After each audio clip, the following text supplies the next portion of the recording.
Hello అండి, నమస్తే. Welcome back to Vaishnav's kitchen. నేను మీ శైలజ. చూస్తుంటే ఎంత టెంప్టింగ్గా ఉందో కదండి. ఈరోజు మన ప్లేటు ఏదైనా రెస్టారెంట్కి వెళ్ళి ఆర్డర్ చేసుకున్నామా అనే విధంగా ఉంది కదా.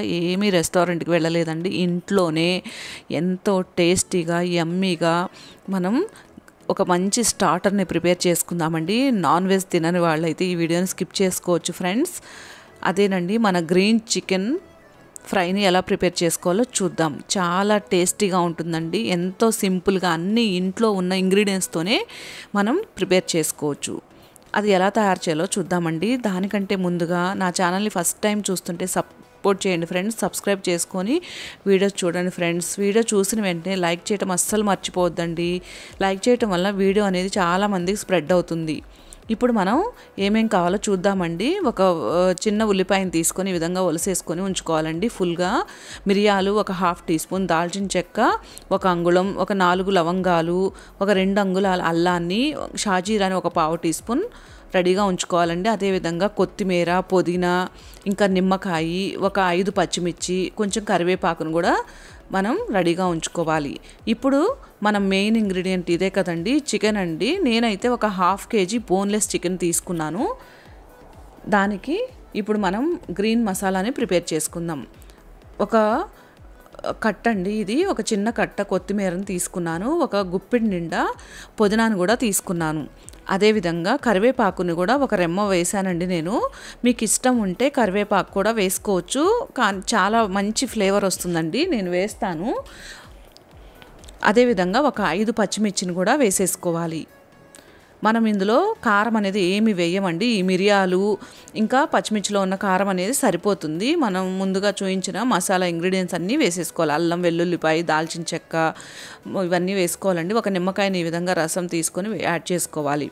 2 టీ స్పూన్ల వరకు మనం ధనియాల పొడిని, అదేవిధంగా ఒక పావు టీ స్పూన్, చూస్తున్నారు కదా, పావు టీ స్పూన్ జీలకర్రని కూడా యాడ్ చేసుకోవాలి. ఈ జీలకర్ర వేసుకున్న తర్వాత తగినంత ఉప్పును కూడా యాడ్ చేసుకోవాలండి. అదేవిధంగా గట్టి పెరుగుని, ఒక టేబుల్ స్పూన్ వరకు గట్టి పెరుగుని యాడ్ చేసుకోవాలి. పెరుగు ఒకవేళ లూజ్గా ఉందనుకోండి, మనకి మసాలా అనేది లిక్విడ్గా అయిపోతుందండి. అందుకనేసి గట్టి పెరుగుని యాడ్ చేసుకొని ఈ విధంగా మెత్తటి సాఫ్ట్ పేస్ట్ని ప్రిపేర్ చేసుకోవాలి. చూస్తున్నారు కదా. ఇప్పుడు మనం హాఫ్ కేజీ చికెన్కి మనం మిక్సీ పట్టి పెట్టుకున్న ఈ గ్రీన్ మసాలాని యాడ్ చేసుకోవాలండి. యాడ్ చేసుకొని ముక్కకంతా బాగా పట్టేలాగా ఒకసారి బాగా కలిపేసుకోవాలండి. చూస్తున్నారు కదా, ఈ విధంగా బాగా కలుపుకొని ఇది కనుక మనము ముందు రోజు రాత్రి కూడా ఈ విధంగా మసాలా అంతా పట్టించి ఫ్రిడ్జ్లో కూడా పెట్టుకోవచ్చండి. నేనైతే అప్పటికప్పుడే చేస్తున్నాను. అంటే ఒక హాఫ్ అన్ అవర్ పాటు నేను కలిపేసుకొని పక్కన ఉంచానండి. ఒకవేళ మీకు టైం ఉంటే 1 అవర్ కూడా నానబెట్టుకోవచ్చండి. లేదా ముందు రోజు కూడా ప్రిపేర్ చేసి మనం ఫ్రిడ్జ్లో పెట్టుకొని ఎవరైనా గెస్ట్లు వచ్చినప్పుడు అప్పటికప్పుడు ప్రిపేర్ చేసి ఇవ్వచ్చు అనమాట. ఒక హాఫ్ అన్ అవర్ తర్వాత స్టవ్ మీద ప్యాన్ పెట్టుకొని నేను 2 టేబుల్ స్పూన్ల నెయ్యిని వేసుకున్నానండి. మీ దగ్గర కనుక బటర్ ఉంటే బటర్తో కూడా ఫ్రై చేసుకోవచ్చు, చాలా టేస్టీగా ఉంటుంది. ఈ విధంగా ప్యాన్ అంతా స్ప్రెడ్ చేసుకొని ఒక 15 మినిట్స్ పాటు ఈ విధంగా మనం దీన్ని ఫ్రై అవ్వనివ్వాలండి. మూత మాత్రం అస్సలు పెట్టొద్దండి. మూత పెట్టామనుకోండి మొత్తం వాటర్ వచ్చేసి ఇది గ్రేవీ లాగా అయిపోతుందండి. మనము ఫ్రై చేసుకుంటున్నాం, స్టార్టర్ కోసం చేసుకుంటున్నాం కాబట్టి మూత అస్సలు పెట్టొద్దండి. ఇప్పుడు వాటర్ వచ్చేసింది అనుకోండి, ఇది ఫ్రై అవ్వటం చాలా లేట్ అవుతుంది. ఈ విధంగా మూత పెట్టకుండానే 2 వైపులా మనం టర్న్ చేసుకుంటూ చక్కగా ఫ్రై చేసుకోవాలండి. చూస్తున్నారు కదా, ఈ విధంగా టర్న్ చేసుకోవాలి. మూత పెట్టకపోతే మగ్గదని భయపడాల్సిన అవసరం లేదండి. చాలా ఫాస్ట్గానే ఇది ముక్క అనేది మెత్తబడుతుంది. చూస్తున్నారా, ఈ విధంగా మనం ఫ్రై చేసుకోవాలి. ఒకవేళ మీకు గ్రేవీ లాగా రోటీలో కావాలనుకుంటే మూత పెట్టుకొని కూడా కుక్ చేసుకుంటే అది కర్రీ లాగా వస్తుందండి.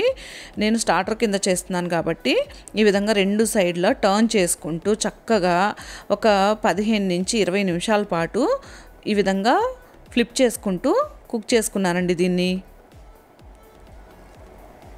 చూస్తున్నారు కదా, మీరు కనుక ఒక 1 kg చికెన్కి చేశారంటే మనం తీసుకున్న ఇంగ్రీడియంట్స్ అన్నీ డబల్ వేసుకుంటే సరిపోతాయండి. కానీ నేను ఒక 1/2 kgకి మాత్రమే ప్రిపేర్ చేశాను. పిల్లలకి బర్త్డే పార్టీస్ టైంలో కానీ లేదా ఎవరైనా కిట్టి పార్టీస్ జరిగే టైంలో కానీ ఇలా ప్రిపేర్ చేస్తే ముక్క కూడా వదలకుండా తింటారండి. అంత టేస్టీగా ఉంటుంది. చాలా సింపుల్గా కూడా అన్ని ఇంట్లో ఉన్న ఇంగ్రీడియంట్స్తోనే ప్రిపేర్ చేసుకోవచ్చు. మనకి చూస్తున్నారు కదా, రెడీ అయిపోయిందండి మన గ్రీన్ చికెన్ ఫ్రై. ఎంత టెంప్టింగ్గా ఉందో కదా, మీరు కూడా తప్పకుండా ట్రై చేయండి ఫ్రెండ్స్. వీడియో చూసిన వెంటనే లైక్ చేయడం అస్సలు మర్చిపోవద్దు friends. Thank you for watching.